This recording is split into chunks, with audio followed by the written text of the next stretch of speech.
Hello বন্ধুরা, আশা করছি সবাই ভালো আছো। যারা আমাদের এই ক্লাস দেখছো প্রত্যেককেই অভিনন্দন ও স্বাগত জানিয়ে আজকের আমাদের এই ক্লাস শুরু করছি। আজ আমরা যে বিষয়ে আলোচনা করব তা হচ্ছে কিভাবে বায়োগ্রাফি লেখা হয় বা বায়োগ্রাফি লেখার একটা কমন ফরম্যাট বা বায়োগ্রাফি লেখার একটা কমন ফরম্যাট, যে ফরম্যাট দিয়ে তোমরা যে কোনো বায়োগ্রাফি লিখতে পারবে। তাহলে শুরু করছি আজকের ক্লাস। প্রথম আমরা লেখার আগে একটা কোশ্চেন দেখি যে কোশ্চেন কীরকম থাকে, তারপর আমরা আমাদের ফরম্যাটে আসবো। দেখো কোশ্চেন কি থাকে, যে কোশ্চেনে বলা হয় যে একটা বায়োগ্রাফি লেখো এবং কিছুগুলো হিন্ট দেওয়া থাকে। Write a paragraph on biography of Swami Vivekananda within 100 words on the help of the following point. Point কি দেওয়া থাকে? পয়েন্টের মধ্যে লেখা থাকে date of birth, place of birth, then লেখা থাকে প্যারেন্টস, তারপর লেখা থাকে এডুকেশন, এডুকেশনাল কোয়ালিফিকেশন যেমনভাবে লেখা হোক সেম ব্যাপার হয়। তারপর লেখা থাকে কি কি তিনি প্রতিষ্ঠা করেন, তারপর কি থাকে ডেথ। এখানে অ্যাডও লেখা থাকতে পারে, কি অকুপেশনও লেখা থাকতে পারে, আরও বিভিন্ন পয়েন্ট থাকে। তো যেহেতু ইনার ক্ষেত্রে মাত্র 6টা পয়েন্টে দিয়ে আছে কোশ্চেনে।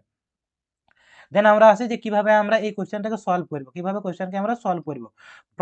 প্রথমে আমরা কি করব, প্রথমে যে ব্যক্তি সম্পর্কে লিখতে বলা হয় যে সেই ব্যক্তির নাম আমরা লিখব। প্রথমেই যে ব্যক্তির সম্পর্কে বলা হবে সেই ব্যক্তির নাম আমরা লিখব।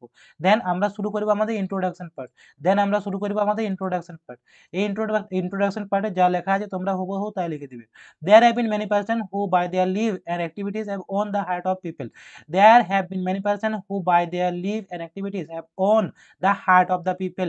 যে বিভিন্ন লোক আছে যারা নিজেদের কাজ এবং জীবনের মাধ্যমে আমাদের জীবনকে আমাদের মনকে জয় করে নিয়েছে। দেন তারপর আমরা যে ব্যক্তির সম্পর্কে লিখছি, অর্থাৎ কি প্রথমে যে ব্যক্তির নাম লিখেছি ওই ব্যক্তির নাম আবার লিখবো।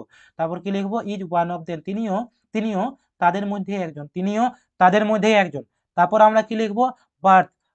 অর্থাৎ এই যে পয়েন্টটা দিয়ে আছে, পয়েন্ট আমরা কি কোথায় পাবো? কোশ্চেনের মধ্যেই পাবো। এই পয়েন্ট আমরা কোশ্চেনের মধ্যেই পাবো। দেখো ইয়ার বার্থ কি আছে, দেখো স্বামী বিবেকানন্দ জন্ম কি আছে 12 জানুয়ারি 1863। তাহলে এই বার্থটাকে আমরা একটু নিজের ভাষায় বাক্যের আকারে লিখবো। হি ওয়াজ বর্ন অন 12 জানুয়ারি। তারিখ আর মাসের নাম, তিনি জন্মগ্রহণ করেন 12 জানুয়ারি। ইন ইন ইন তারপর আমরা সালটা লিখবো 1863। ইন 1863 অর্থাৎ তিনি 1863 খ্রিস্টাব্দে 12 জানুয়ারি জন্মগ্রহণ করেন। তাহলে খুব সহজ সরল একটা বাক্য হয়ে গেল আমাদের। দেন আমরা এখানে প্লেস অফ বার্থটাও অ্যাড করে দেবো, যেমন কি ছোট জায়গার নাম এবং বড় জায়গার নাম, তাহলে তার দেখি আমরা প্লেস অফ বার্থ কি লেখা আছে। প্লেস অফ বার্থ লেখা আছে সিমলা নর্থ কলকাতা। তাহলে আমরা এখানে কি লিখবো? ছোট জায়গার নামটা আগে লিখবো, সিমলা ইন নর্থ কলকাতা। এই হচ্ছে আমাদের বার্থ সম্পর্কের প্রথম পয়েন্ট। দেন আমরা ফুল স্টপ দিয়ে পরের পয়েন্ট লিখবো। এখানে আমরা কি দেখছি? প্যারেন্টস এর নাম লিখবো। হিজ ফাদার নেম ওয়াজ, উনার বাবার নাম হচ্ছে, এখানে আমরা বাবার নামটা দেখে বাবার নাম আছে বিশ্বনাথ দত্ত। তাহলে কি লিখবো? His father's name was Biswanath Dutta. এবং অ্যান্ড হিজ, এখানে এইচটা স্মল হবে, স্মল করে লিখবে তোমরা। হিজ মাদার্স নেম ওয়াজ, তার মায়ের নাম হচ্ছে, মায়ের নামটা আমরা দেখে উনার মায়ের নাম হচ্ছেন ভুবনেশ্বরী দেবী। উনার মায়ের নাম হচ্ছে ভুবনেশ্বরী দেবী। তাহলে আমরা এখানে কি লিখে দিব? যে his mother's name was Bhubaneswari Devi. এই হচ্ছে আমাদের second sentence complete. Second sentence complete. Then আসছি আমরা এডুকেশনে, অর্থাৎ তার উনার এডুকেশন কোয়ালিফিকেশন কি ছিল। এখানে আমরা কি লিখবো? প্রথমের পয়েন্ট যা লেখা আছে তাই লিখে দিবে, কোনো চেঞ্জ করতে হয় নাই। He was a meritorious student and regular from his childhood. Then আমরা পরের পয়েন্টে একটু চেঞ্জ করব। এখানে আমরা লিখে লিখবো he had his yearly education in, মানে কি তিনি কোনখান থেকে তার প্রাথমিক শিক্ষা গ্রহণ করেছেন। কোনখান থেকে করেছে দেখো এখানে লেখা আছে যে past the entrance examination in the first division from metropolitan institution.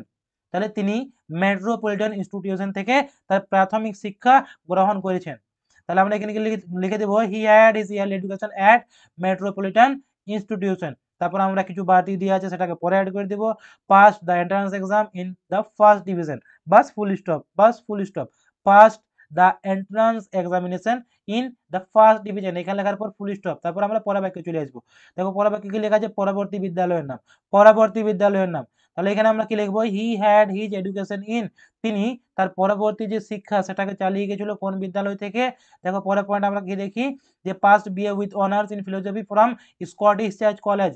তাহলে স্কটিশ চার্চ কলেজ থেকে তিনি তার ওনার পরবর্তী যে মানে কি বলবো এডুকেশন কোয়ালিফিকেশন সেটা পাস করেছেন।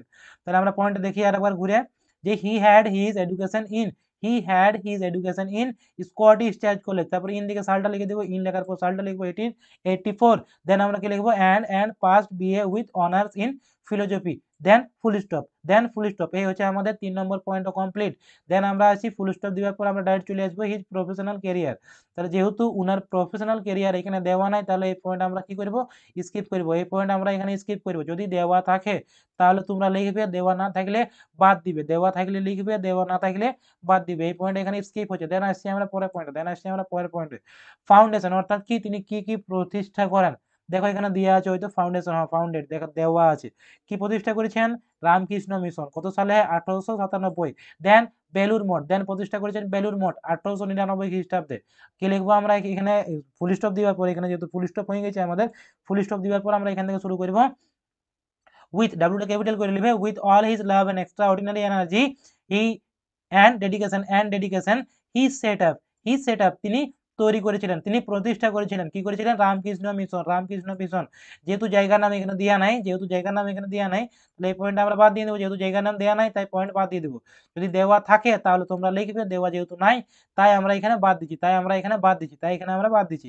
দেন আসছি আমরা সাল, তাহলে প্রতিষ্ঠা যখন করেছে সালটা আমাদের দেওয়া আছে, সাল কি দেওয়া আছে 1897, আমরা এখানে সালটা লিখে দেবো ইন 1897। দেন আসছি আমরা, দেন আরেকটা দেখো প্রতিষ্ঠা করেছে বেলুর মঠ ইন 1899, এবং অ্যান্ড দিয়ে আমরা যোগ করে দেবো অ্যান্ড হি সেট আপ বা হি এস্টাবলিশ, কি করেছিলেন, বেলুর মঠ, সালটা ইন 1899। এই হচ্ছে আমাদের ফাউন্ডেশন কমপ্লিট। দেন আসছি আমরা অ্যাওয়ার্ড, যেহেতু তিনি কোনো রকমের অ্যাওয়ার্ড এখানে উল্লেখ করা নাই, তাই আমরা এই পয়েন্টও বাদ দিব, দেন আসছি আমরা পরের পয়েন্টে ডাইরেক্ট ডেথ অর্থাৎ কি, মৃত্যু। The great soul passed away on লিখার পর, আমরা মৃত্যুর তারিখটা লিখবো 4th, দেন আমরা মান্থ লিখবো জুলাই, 4th জুলাই। তাহলে কি হচ্ছে আমাদের, the great soul passed away on 4th July. In লেখার পর আমরা সাল লিখবো 1902, এখানে আমরা সালটা দিয়ে দেবো, এখানে মৃত্যুর তারিখ ও মাসের নাম লিখবো। দেন আসছি living behind the dedication and contribution for the people of all ages to come, leaving behind the dedication and contribution for the people of all ages to come, এটা হচ্ছে আমাদের ডেথের যে সেন্টেন্সটা, সেই সেন্টেন্সটা। দেন আমরা সর্বশেষে কনক্লুশনে আসবো, কনক্লুশন অর্থাৎ সমাপ্তি বাক্য বা উপসংহারে আমরা আসছি। যা লেখা আছে তাই ঢুকে দিবে, যা লেখা আছে তাই তোমরা লিখে নেবে। Although he is no more with us, he will live forever in our memory. We are really proud of him. এই হচ্ছে আমাদের কনক্লুশন।